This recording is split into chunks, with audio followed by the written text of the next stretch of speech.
Welcome back in story world. ये सादा लिफाफा का दूसरा भाग होगा। इससे पहले का अगर आपने प्रथम भाग नहीं देखा है तो स्टोरी वर्ल्ड पे जाके आप इसको देख सकते हैं। चलिए प्रारंभ करते हैं दूसरा भाग, सादा लिफाफा। लड़की हवाई चप्पल पहने है। चप्पल का पिछला हिस्सा घिसकर छोटा पड़ रहा है। पैर उठाने के साथ साथ कीचड़ के छींटे साड़ी पर लगातार चिपक रहे हैं। हल्का पीला एवं केले के पत्ते के रंग से जुड़ा साड़ी का फाड़। वृद्धाएं ऐसी ही साड़ी पहनती हैं। लगता है ये उसकी मां की है।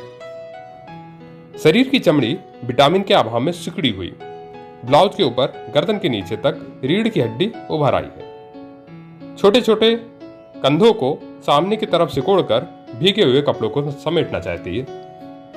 प्रियव्रत तेजी से चलकर खुद ही केलों के निकट आ गया और बोला, अच्छा, बिडन स्ट्रीट पर एक मामा की दर्जी की दुकान थी ना? हाँ, उसके पास ही तो गया था। मेरा तो एक वही मामा है। दुकान बहुत पहले बेच डाली है। अब यह किसी मारवाड़ी की भोजनालय वाली दुकान है। मैंने तो मामा की दुकान पर ही सिलाई सीखी है। विभिन्न रास्तों से गुजरकर ढेर सारी बसें एक के बाद एक आती हैं सियालदह पर। लॉरेटो स्कूल के सामने लगभग सभी बसें आकर रुकती हैं। वहीं पर बहुत से लोग प्रतीक्षा में खड़े रहते हैं। अतुल बाबू घर जा रहे हैं क्या? प्रियव्रत ने चौंक कर देखा। बस के लिए खड़े लोगों के बीच ऑफिस के ही सुविनय माइती, दूसरे तल्ले पर स्थापना अनुभाग, उसी की तरह पुराना कर्मचारी। कभी कभी मुलाकात हो जाती है। दोनों एक दूसरे की तरफ देखकर अभिवादन में गर्दन झुकाते हैं। सुविनय व्यस्त रहने वाला आदमी है, बातें कम करता है। प्रियव्रत ने खुद ही केलों की तरफ कनखी से देखा। नहीं, ऐसा कोई बात नहीं है। नजर, भौहें, ललाट, किसी पर तनाव के निशान नहीं। हाँ, घर की तरफ ही। खुद ही केलों की तरफ मुंह फेर कर प्रियव्रत ने कहा, इसके साथ अभी एक काम से इधर ही जाऊंगा। केलो, चल जल्दी। चलता हूं सुविनय बाबू। उसने खुद ही केलों की बाह पकड़कर खींची। वर्षा की इस झड़ी में खड़े खड़े सुविनय के साथ बात करने की जरूरत नहीं। बात करें भी तो अतुल बाबू संबोधन उसके मुंह से नहीं निकलेगा। लेकिन तब भी 10-12 गज चलने के बाद प्रियव्रत को लगा कि खुद ही केलों की बाह अब भी पकड़ रखी है। तेरे ऑफिस का है? सुविनय ने छुटकारा पाकर राहत की सांस ली और संबोधन की जरूरत भी नहीं पड़ी। वह राहत महसूस कर रहा है। काफी सालों बाद हम उम्र के साथ अंतरंगता से पेश आया है। शिव प्रसाद आओ से केलो चल का संबोधन अपने आप शायद नर्वस हो जाने की वजह से मुंह पर आ गया है और खुद ही केलो की झट से तेरा बोल गया, तुम्हारा की जगह। संभव है वह प्रतीक्षा में था कि तुमसे तू की दीवार फांद कर कैसे आए। टाल गया ना, फालतू पार्टी लगता है। हाँ, बेकार बातें बहुत करता है, नॉन स्टॉप। चाय पिएगा? प्रियव्रत रुक गया। बेटी की तरफ एक बार देखकर खुद ही केलो ने कहा, देर होगी लौटने में। अंधेरा हो जाने पर अपनी तरफ रास्ते पर चलना फिर ना मुश्किल है। अरे कलकत्ता में कौन से रास्ते पर चलना दुश्वार नहीं। अंधेरे और रोशनी में कोई फर्क लगता है? चल चल, यही तो सामने दुकान है। चाय पीने में भला कितना लगेगा, इतना समय लगेगा। फिर वहां पकड़कर चल पड़ा। थामना अच्छा लग रहा है। एक समय था जब खुद ही केलो मोहल्लों के लड़कों का ही नहीं, उसका भी हीरो था। उसको छूना माने जीवन के बीते हुए हिस्से का अनुभव करना। उसके जीवन के एक विशेष समय की यादगार वो अपने भीतर जगाना। खाने पीने की दुकान है, चाय भी मिलती है। एक के बाद एक मेज और पतली कुर्सी के बीच जगह कम थी। मैली जगह, यहां तक कि दीवार और कर्मचारियों की पोशाकें भी। पंखा चलने पर भयंकर गर्मी के साथ साथ बादाम तेल और चीनी रस की गंध से भरपूर। उनके दुकान में घुसते ही एक मेज के पास से 4 व्यक्ति उठ गए थे। केलो, देर ना कर, बैठ जा। बाप बेटी आसपास और उसके सामने बैठा प्रियव्रत। लड़की ने फुसफुसाते हुए कुछ कहा। खुद ही केलो ने गर्दन हिलाते हुए धीमे स्वर में कहा, जल्दी ही उठूंगा। क्यों, इतनी जल्दी क्या है? प्रियव्रत ने लड़की की तरफ देखकर कहा, क्या नाम है तुम्हारा? सिर झुकाकर वह बोली, निरुपमा। इसका मतलब है तुम हो नीरू। तुम्हारे घर में जो जोर जोर से बुलाने पर आवाज सुनाई पड़ती है, तरु, नीरू, अरु, इसके अलावा और क्या क्या नाम है? वरु और सरु। सभी इससे छोटी हैं। 5 बेटियां हैं, निरुपमा, तरुलता, अरुणा, वरुणा और सरला। खुद ही केलो बोला। नामों में मेल तो नहीं है। निरुपमा के बाद तो अनुपमा होगा। दुकान का बेरा आकर खड़ा हुआ। क्या दूं? 2 समोसे। प्रियव्रत को लगा कि खुद ही केलो नहीं नहीं केवल चाय अथवा इसी तरह का कुछ कहेगा, लेकिन उसका चेहरा देखकर लगा कि उसे अच्छा ही लगा है। नीरू ने कनखी से बाप की तरफ देख लिया। मैं नहीं लूंगी, मुझे भूख नहीं। यह क्या? 2 ही तो केवल, प्रियव्रत ने सहज होकर कहा। नीरू की क्या उम्र होगी? हितू की उम्र अथवा उससे छोटी। हितू नौकरी करते ही बड़ा गंभीर हो गया है। ऐसा भी हुआ कि 3-4 दिनों तक बाप बेटे के बीच कोई बातचीत नहीं हुई। दिन भर में मुलाकात भी तो कम ही होती है। हितू के बाद एक लड़की हुई थी, 3 दिन जीवित रही थी। तुम्हारे बाप के छुटपन का मैं दोस्त हूं। यही पहली बार तुम्हें देखा है। आज तो खाना ही पड़ेगा। फिर कभी भले ही ना खाओ, पर आज तो खाना ही पड़ेगा। प्रियव्रत ने खुद ही केलो की तरफ देखा। उसे बाप की सुकृति का अंदाजा लग गया। वह खुश होकर यह देखकर, हो सकता है खुद ही केलो का अपना कोई दोस्त कहने लायक अब नहीं रह गया है। छुटपन के दोस्त रहने पर भी क्या हमेशा के लिए थोड़े ही लोग टिकते हैं? प्रियव्रत आश्वस्त नहीं हो पा रहा था। दोनों के बीच आर्थिक, शैक्षिक, रुचि, मर्यादा से बने कई सामाजिक व्यवधान हैं। इसे किसी हद तक खुद ही केलो देख नहीं पा रहा। बेरा तीनों के सामने समोसे की प्लेट रख गया है। जल्दी से खा ले। एक ही खाऊंगी, तुम एक उठा लो ना। खुद ही केलो ने नीरू की प्लेट से एक समोसा सहज ही उठा लिया। प्रियव्रत ने इसे अनदेखा करते हुए घूमकर जल्दबाजी में बोल गया, 3 कप चाय दे जाना। उसके बाद नीरू से बोला, चाय तो पियोगी? नीरू सिर हिलाते हुए हंसी। पहली बार प्रियव्रत को लगा नीरू देखने में सुंदर है। तेरे बेटों को देखा, मोटर बाइक पर जा रहा था। तूने खरीदा है या तेरे लड़के ने खुद? खरीदने के लिए रुपए ऑफिस से मिले हैं। हर महीने तनख्वाह से कटौती की जाएगी। 5 वर्षों में चुकाना है। अलग से हर महीने पेट्रोल का खर्चा कंपनी ही देती है। कितना? 400। खरीदने के लिए कितना रुपया दिया था? 18। नहीं, भूल कर कहा 20,000। खुद ही केलो समोसे खाने लगा। प्रियव्रत को लगा इस बार हितू की तनख्वाह कितनी है, इसके बारे में जरूर पूछेगा।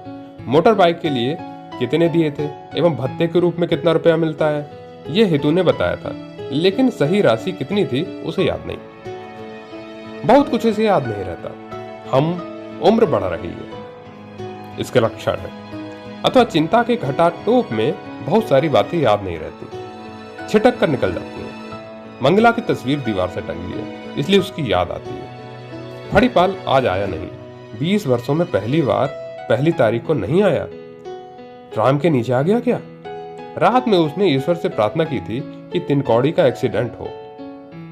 उसके पहले ही शाम को उसका पैर ट्राम के नीचे आ गया। इस अखबार में दिखाई पड़े कि आचार्य प्रफुल्ल चंद अथवा आचार्य जगदीश चंद रोड पर ट्राम से उतरते समय एक बूढ़े की मौत। नील रतन सरकार अस्पताल में ले जाने पर मृत घोषित। तनख्वाह के रुपए पॉकेट में सुरक्षित है। घर पहुंचने पर होशियार रहना है। आज रात में वह ईश्वर से क्या प्रार्थना करे? तेरी पत्नी को स्वर्गवासी हुए कितने साल हुए? 12 साल। प्रियव्रत ने चाय की चुस्की ली। चीनी ज्यादा डली है। केवल खुद ही केलो ही सवाल किए जा रहा है। पढ़ाई लिखाई ज्यादा नहीं हुई है। शिक्षित लोगों के साथ न उठने बैठने के कारण ही ऐसी असंयत उत्सुकता उसमें है। प्रियव्रत को इसमें संदेह नहीं है। उसे थोड़ी ही दूर रखनी पड़ती है। दोबारा उसने कब मुलाकात होगी नहीं पता। खुद ही केलो के घर का रास्ता काली मोहन मित्र स्ट्रीट और उसका चलना फिरना गुपी बसाक लेन में है। वह भी केवल बाजार और ऑफिस जाने के लिए। तूने दोबारा शादी क्यों नहीं की? कर लेनी चाहिए थी। प्रियव्रत हंसा। इसके अलावा और कर ही क्या सकता था? मंगला की मृत्यु के बाद इस तरह की बातें और भी 5-6 व्यक्तियों से सुनी है। हितू की उम्र अब 11 की थी, उसकी 19। इस उम्र में तो बहुत से लोग नई शादी करते हैं। सामने वाले मकान की चचेरी भाभी ने एक दिन कहा था, चाहो तो मैं कोई लड़की वड़की देखूं, छोटे बच्चे की कौन देखभाल करेगा, परिवार कैसे चलेगा। यह केवल नकारात्मक सिर हिलाता। नहीं नहीं, मैं देखूंगा, मैं चलाऊंगा। बाद में सभी ने सोचा कि मंगला के प्रति उसका प्यार किसी दूसरी औरत को स्वीकार करने नहीं दे रहा। मृत पत्नी के बाद में सारा जीवन बिता देगा। उन दिनों रोज बाजार से रजनीगंधा की माला मंगला की तस्वीर को पहनाने के लिए ले जाता था। 2 सालों के बाद बंद कर दिया। मंगला अच्छी औरत थी, अच्छी पत्नी थी। प्रियव्रत सचमुच उसे प्यार करता था। दोबारा उसने क्यों नहीं शादी की, वजह केवल मंगला को ही बता सकता था। उसकी मृत्यु के साथ साथ प्रियव्रत ने कई चीजें हमेशा के लिए खो दी हैं। उसकी गोपनीयता वहन करने वाला कोई नहीं रहा। कप की चाय पूरी मुंह में डाल लेने के बाद खुद ही केलो ने होठों पर जीभ फेरी। छोकरे ने इतनी चीनी डाल दी। शादी ना करके अच्छा ही किया तूने। बेवकूफ लोग दोबारा शादी करते हैं। अभी तो पूरे जवान हो, किसी को रखा है क्या? इतना पैसा हुआ? प्रियव्रत ने पॉकेट में हाथ डालकर पूछा। तनख्वाह के रुपए उसकी बाएं पॉकेट में रखे हुए। भौमिक का कहना है, पॉकेट मार दल पॉकेट को अपना निशाना बनाते हैं। ऑफिस के ड्रॉर में वह लिफाफा कल तक रहेगा। कल फड़ीपाल जरूर आएगा। मजाक किया था, बुरा न मान। नहीं नहीं, इसमें बुरा मानने की क्या बात है। जवाब देते समय प्रियव्रत ने निरुपमा को देखा। अश्लील बातें सुनकर कम उम्र लड़कियों के चेहरे पर एक विचित्र प्रकार का संतोष उभर आता है। न सुनने का नाटक करती हैं। लेकिन उसने देखा कि निरुपमा के होठों पर विकृत मुस्कान उभर आई है। लगा जैसे कि वह विकृत मुस्कान इस बात को लेकर ही है। दूसरे दिनों की तरह बस स्टॉप पर अधिक भीड़ नहीं थी। अभी सब बसों में एक ही तरह की भीड़ ठसाठस। अतः आराम से खड़े होकर जाने के लिए बस का इंतजार करना बेकार है। तीनों जिस बस में चढ़े उसमें खड़े होकर जाना तकलीफ देता। औरतों की सभी सीटें भरी थी, यहाँ तक कि ऊपर का रॉड पकड़ने तक की जगह नहीं। निरुपमा लोगों को ठेलकर किसी तरह लेडी सीट के सामने खड़ी हुई। वे दोनों भीड़ में बस की दीवार का सहारा लेकर आदमियों के बीच खड़े हुए। सियालदा के उत्तर से दक्षिण के रास्ते को मिलाते हुए फ्लाईओवर है। बस फ्लाईओवर पर तेजी से भाग रही है। उत्तर स्टेशन की तरफ ट्रेन पकड़ने वाले यात्रियों का रेला दरवाजे की तरफ उतरने के लिए बढ़ रहा है। इसी से बेहद धक्का मुक्का के बावजूद बस के बीच का हिस्सा थोड़ा हल्का हुआ। प्रियव्रत बाएं पॉकेट पर हाथ रखे हुए उसी तरफ सरकता निरुपमा की देह से सटक कर खड़ा हो गया। उसके पीछे सरक आया खुद ही केलो। प्रियव्रत ने धीमे स्वर में कहा, पॉकेट में रुपए हैं, तू जरा मेरी बाईं तरफ सटकर खड़ी रह। बाईं जांघ पर उसने कोमल स्पर्श का अनुभव किया। खुद ही पीछे की तरफ सरकने से खुद ही केलो के पैर पर पैर लगा। औरत के शरीर का स्पर्श मंगला के बाद प्रथम पाया 12 वर्षों बाद। निरुपमा से घूमकर देखा, उसने प्रियव्रत के कहने के अनुसार किया या नहीं, जानने की इच्छा उसकी आंखों में स्पष्ट झलक आई। प्रियव्रत ने सिर हिलाकर और आंखों ही आंखों में बता दिया कि जैसा चाहा था वैसा ही। निरुपमा आश्वस्त होकर खिड़की के बाहर देखने लगी थी। फ्लाईओवर के स्टॉप पर जितने लोग उतरे लगभग उतने ही चढ़े भी, लेकिन प्रियव्रत उस जगह से टस से मस नहीं हुआ। औरतों की एक सीट खाली हुई थी, पर निरुपमा ने बैठने की कोशिश नहीं की। हठात रुकने व चल पड़ने के लिए ब्रेक देने पर अथवा रास्ते गड्ढों में पहिया पड़ने पर जो झटका लगता है, उससे प्रियव्रत को जांघ पर कमोवेश कसा महसूस हो रहा था। पहली बार भीतर से जो स्पंदन जगा था वह धीरे धीरे जाता रहा। बार बार निरुपमा के चेहरे की ओर ताकता, लेकिन कोई सूक्ष्म संदेश भी उसे नहीं मिला कि वह स्पर्श को लेकर सचेत है। हालांकि प्रियव्रत थोड़ा अधिक ही भावुक हो उठा। उसके शरीर में कुछ संदिग्ध हो रहा था, भीतर सुखानुभूति अथवा आलोड़न, जिससे वह अनजाने ही अपराध बोध से संकुचित है। पर उसे लगता रहा वह जानबूझकर कोई अपराध नहीं कर रहा है। फिर भी शरीर में एक विद्युत सी तेजी फैल रही है। क्यों? यही क्या निरुपमा के भीतर भी दौड़ रहा होगा? तेरे ऊपर वाले तल्ले का किराएदार करता क्या है? खुद ही केलो ने बात शुरू की। प्रियव्रत मानो सोच की दुनिया से निकलकर थोड़ा आश्वस्त हुआ। नौकरी करता है PNT में। अकेला आदमी है? ठीक ही तो है, कोई झमेला नहीं, खूब सज्जन है। पत्नी भी। मुझसे अपनी पत्नी के लिए 2 ठो ब्लाउज बनवाया है। जिस साइज में बनाने को कहा था उसी तरह बनवा दिया।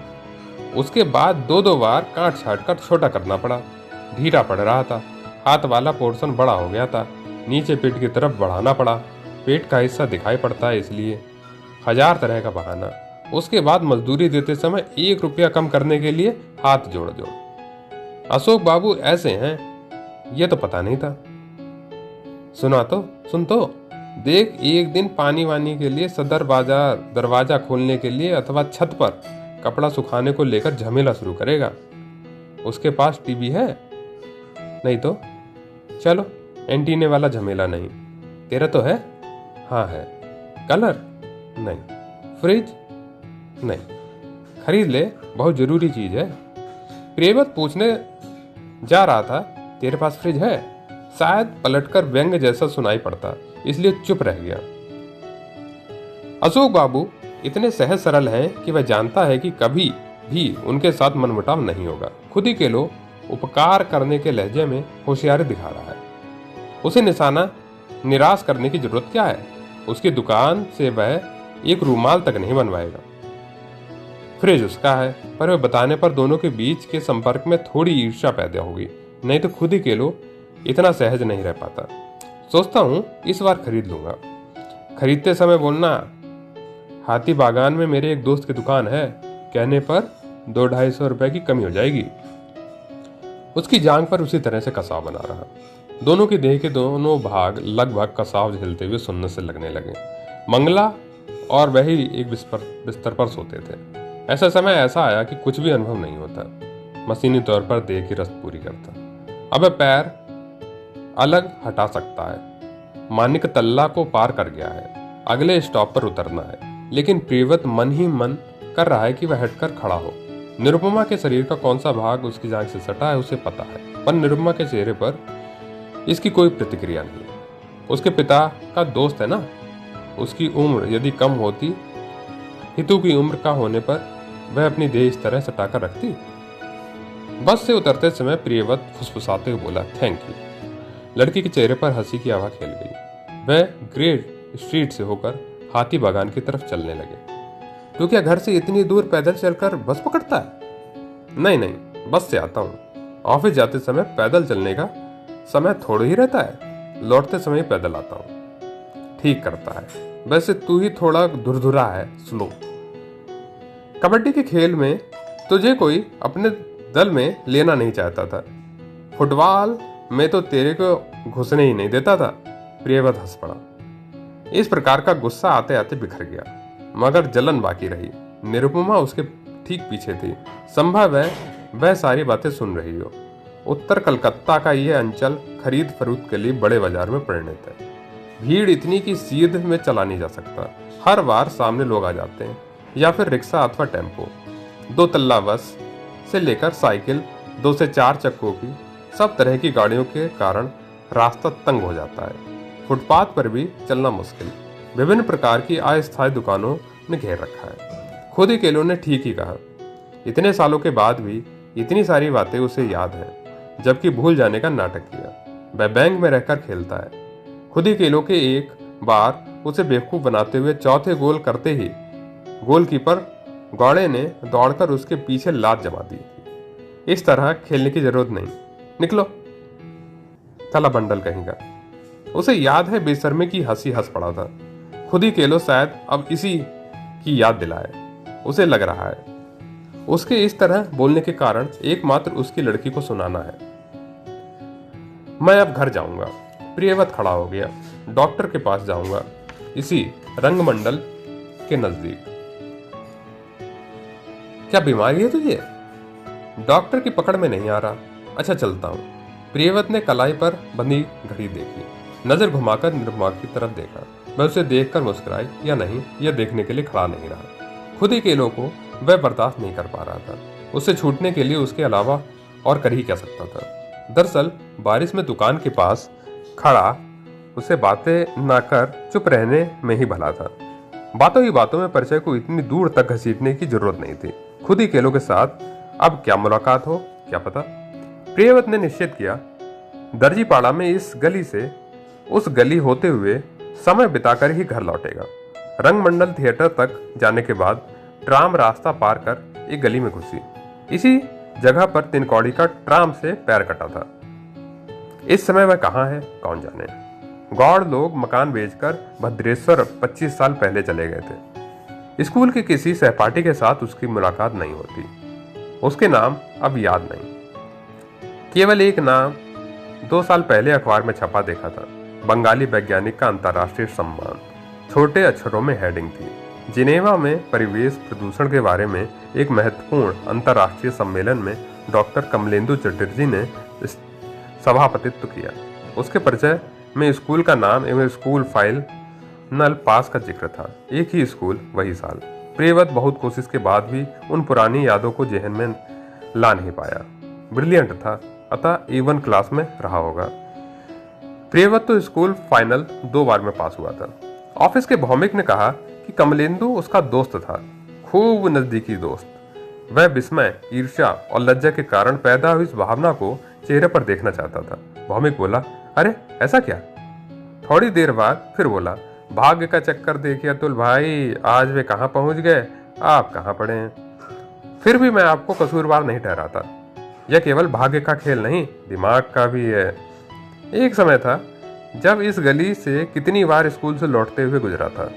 तब वह जवानी याद की तरह बोल सकता था कि इस बार उसे दिखाई पड़ेगी एक अलसाई औरत जो 2 तल्ले बरामदे में खड़े खड़े सिर झुकाकर केस संवार रही है। अब एक नौकरानी टूटे फूटे कटोरदान में भरे कूड़े को फेंक कर रास्ते पर कटोरदान को झाड़ रही है। 2 बच्चों के साथ एक माँ रिक्शे पर लौट रही है। भूरा सा एक कुत्ता मोची की दुकान के सामने सोया पड़ा है। चबूतरे का सजाया हुआ फक्की, अचार, इमली, मिठाई की दुकान का वह लड़का पानी छिड़क रहा है। प्रियव्रत मकान के सामने ठिठक कर खड़ा हुआ। लकड़ी का बड़ा सदर दरवाजा, उसके बाद सीमेंट से बना चौड़ा रास्ता, पार कर आंगन के एक किनारे पर शिव मंदिर, उसके एक किनारे बैठक खाना, उसके नीले और भूरे रंग की धारीदार चटाई, उसके नीचे चौकी, एक तरफ रखा हारमोनियम, बाएं तरफ तबला, तानपुरा कपड़े के खोल से ढका हुआ। सदर दरवाजे के पास लड़की का वह छोटा साइन बोर्ड अब भी वैसे ही झूल रहा है, केवल रंग नया चढ़ाया हुआ। रास्ते के प्रकाश में साफ तौर पर पढ़ा नहीं जा रहा। प्रियव्रत बढ़कर आगे खड़ा हुआ। संगीता नाम उससे थोड़े बड़े अक्षरों में लिखा था।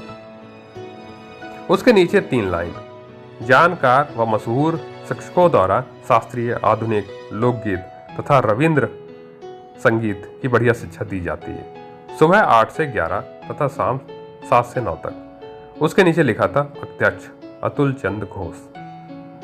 प्रियव्रत का चेहरा झुलसे हुए पत्ते की तरह कुम्हलाने लगा था। तभी एक चीख की तरह अकस्मात लोड शेडिंग हो गई। चारों तरफ अंधेरे में डूबने के साथ साथ निस्तब्धता छा गई और तभी मकान के भीतर से तैरता आता तानपुरे से निकला क्रंदन स्वर सुनाई पड़ा।